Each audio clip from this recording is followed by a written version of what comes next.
Hello guys, myself Goraksh.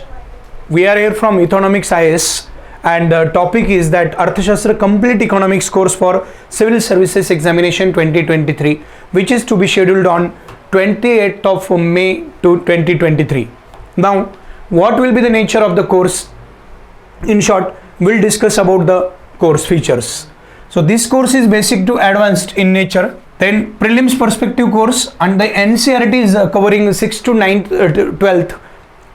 9th of economics prelims. So prelims point of view, NCERTs will be covered. Then 2011-2022 PYQs analysis will be there. Topic wise prelims oriented economics syllabus with thematic repetitive topics will be covered. Now what do you understand by thematic repetitive topics? That is the topics which UPSC time and again ask in its prelims examination. Now, what is the next feature? That is assurance for 90% of marks in economics. Then, all concepts, mnemonics, hacks and tricks and complete syllabus within 40 hours. So, time limit for this course is 40 hours. 4 prelims tests will also be covered. Then, live doubt session access will be for 1 year. If you have any difficulty within the course, you can I'll be accessible to you from Economics IS for the whole of the 1 year through the live doubt session. Then what exactly the course comprises of? The course comprises of basic concepts and terminologies like GDP, GNP, national income, fiscal stimulus, and the basic concepts which UPSC ask usually.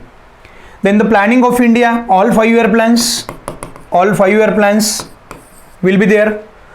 Then money and banking, which is time and again repeated topic, that financial inclusion, microfinance will be there.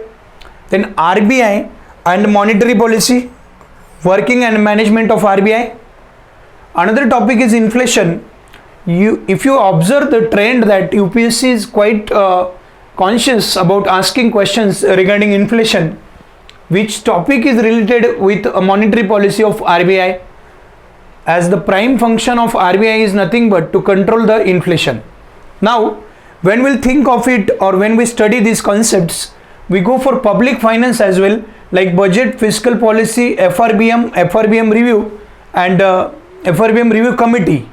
Particularly, FRBM is nothing but Government of India decided that there should be some restrictions on the fiscal spending also. How to manage the fiscal consolidation. And that for that purpose, fiscal consolidation, FRBM and FRBM review committee is pretty important topics. Then taxation like GST, cess, surcharge, overview of payment, all these concepts like direct taxes and indirect taxes will also be covered in this course. Then balance of payment is the next topic. When we talk about balance of payment, we talk about balance of trade and balance of invisibles. That is non-mercantile trade. Then international institutions, IMF, World Bank and WTO, UPSC, these are the thematic repetitive topics actually. It always goes for this kind of questions since these institutions play an important role in handling the world or global economy. Then money market is the topic. Again, when we talk about money market, we talk about treasury bills. Then commercial paper, certificates of deposits, hundi, these topics are there. Poverty and unemployment and inclusion and demographics is the comprehensive topic which is pretty important from mains point of view as well as for prelims point of view. So what is asked in prelims?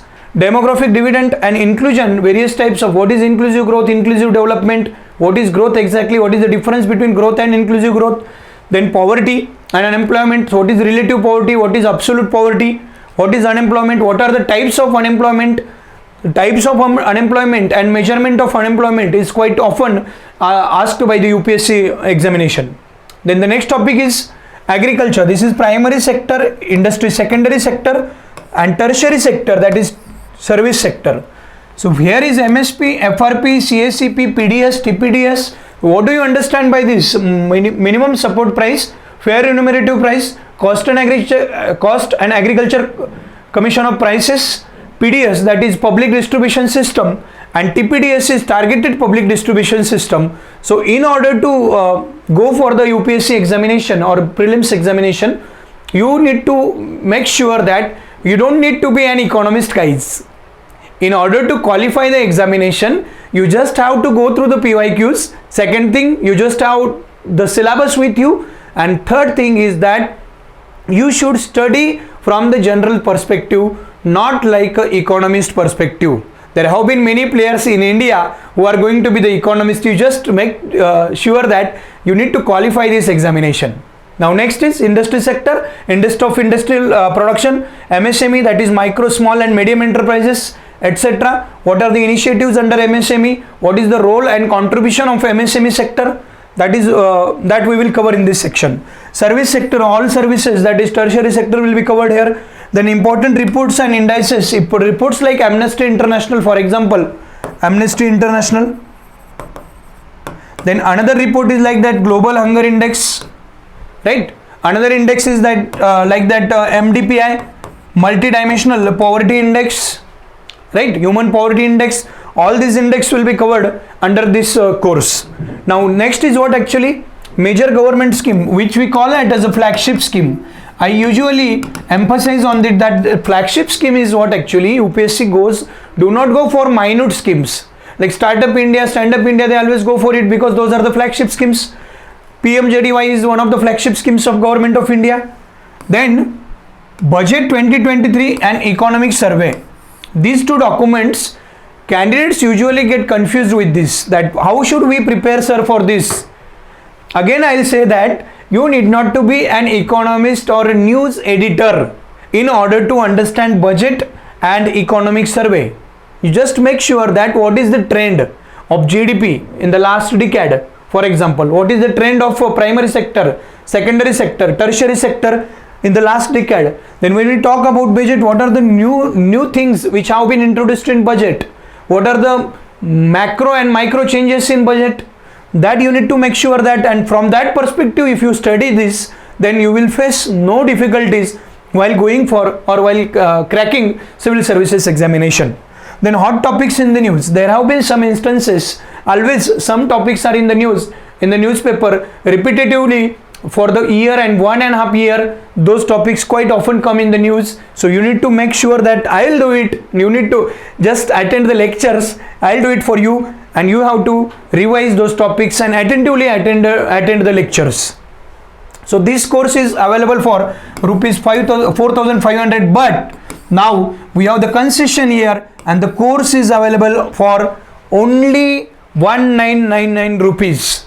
40 hours of session, all doubt sessions will be cleared, all topics will be covered from the exam point of view. So thank you guys from Economics IS, which is a bilingual platform for UPSC and MPSC examination. Thanks a lot.